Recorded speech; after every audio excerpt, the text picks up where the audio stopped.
Welcome to today's lesson. I'm Mrs. Doble. Today, we will continue to explore the question, how do animals obtain and use energy? Are you ready? Grab your pencil and your science journal, and let's get started. Let's go on a field trip today across the world to the forests of Asia. What do you see? Oh, look at this.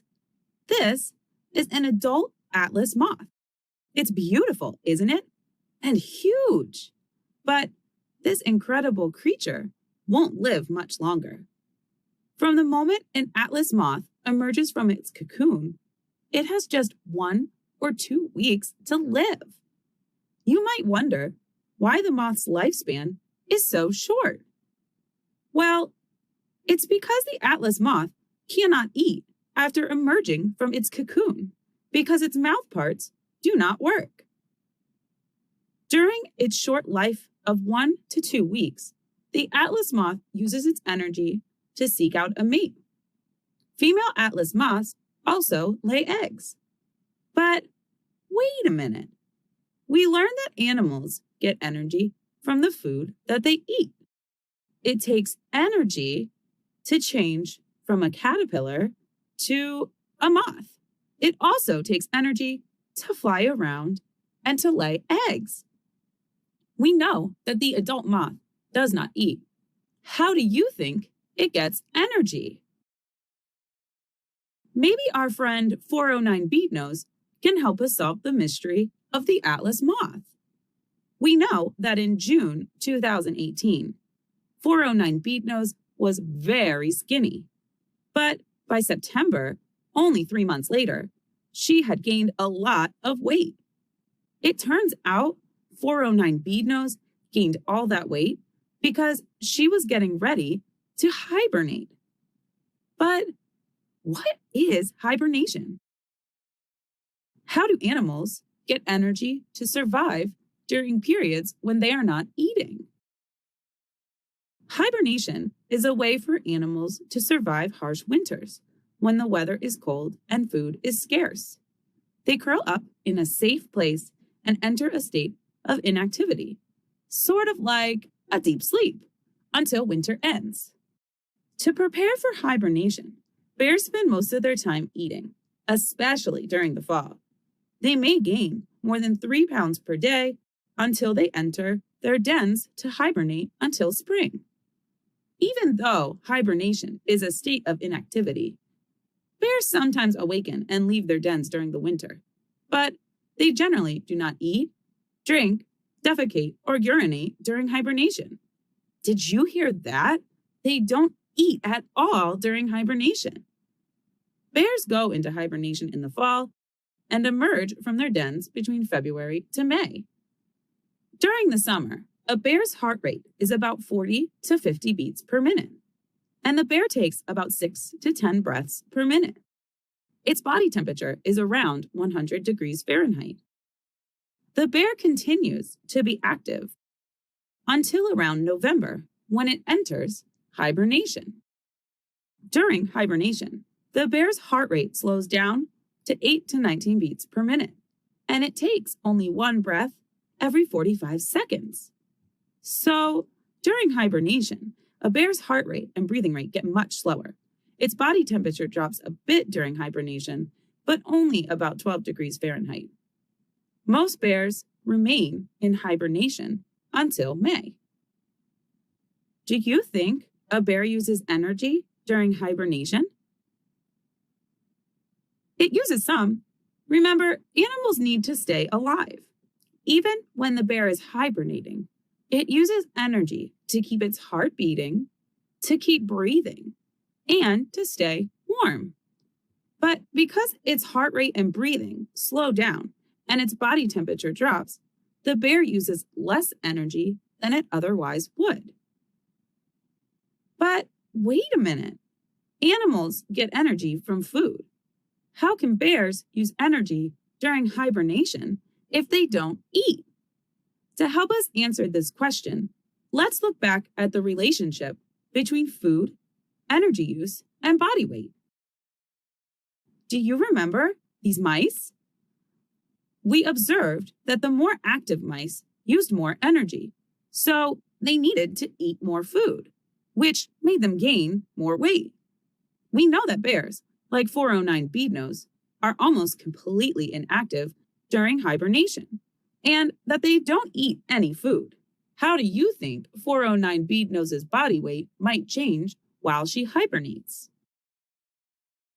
Let's look at this data set to find an answer. This graph shows data from a study that measured the weights of grizzly bears in the months before hibernation over 7 years. The study gathered data for 4 groups of bears.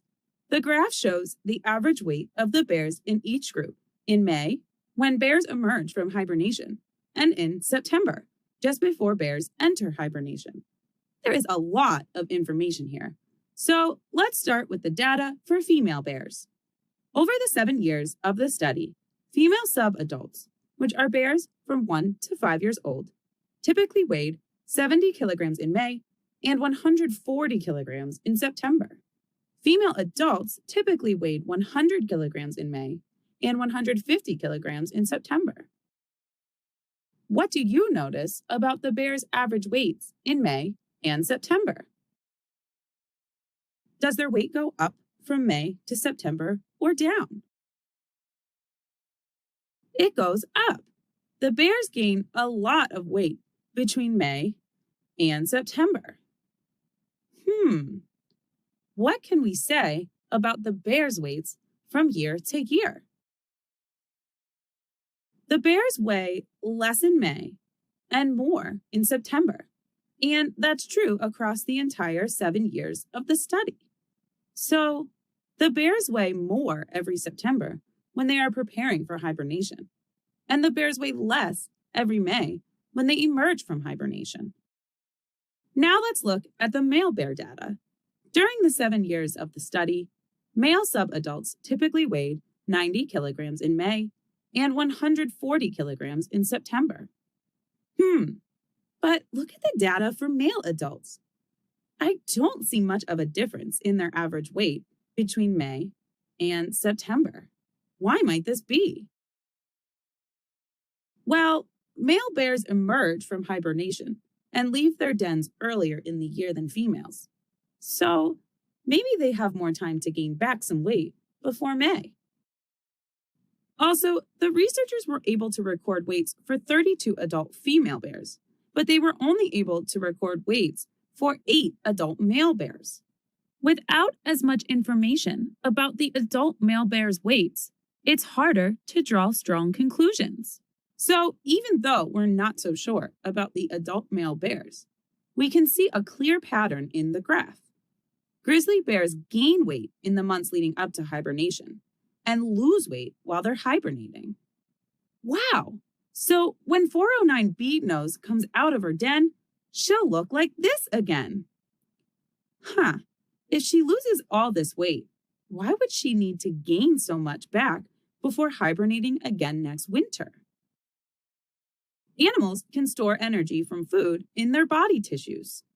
During periods when animals, such as bears, do not have access to food, they can use the energy stored in their tissues to perform functions necessary for survival, such as staying warm, breathing, and keeping their heart beating. But to make that energy last while food is scarce, bears need to hibernate. They slow their heart rate and breathing and lower their body temperature. Otherwise, bears wouldn't have enough energy stored to survive. If a bear needs to use more energy than it's stored, it can't stay alive. Maybe you wonder, what does a hibernating bear have to do with the Atlas moth we saw on our field trip to Asia? We've been talking about the way bears store and use energy. How does the Atlas moth obtain and use energy as a caterpillar? Maybe you said, I think the caterpillar obtains energy from food by eating leaves, and it uses energy to move, grow, and transform into a moth. I think so too. What about the adult moth? We know that the adult moth does not eat. How do you think it gets energy? Did you say maybe the moth uses energy it stored in its body tissue when it was a caterpillar? If so, great work!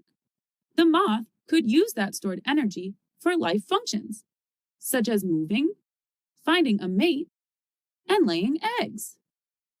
Wait, so animals, such as the Atlas moth caterpillar, get their energy from food and store it in their bodies.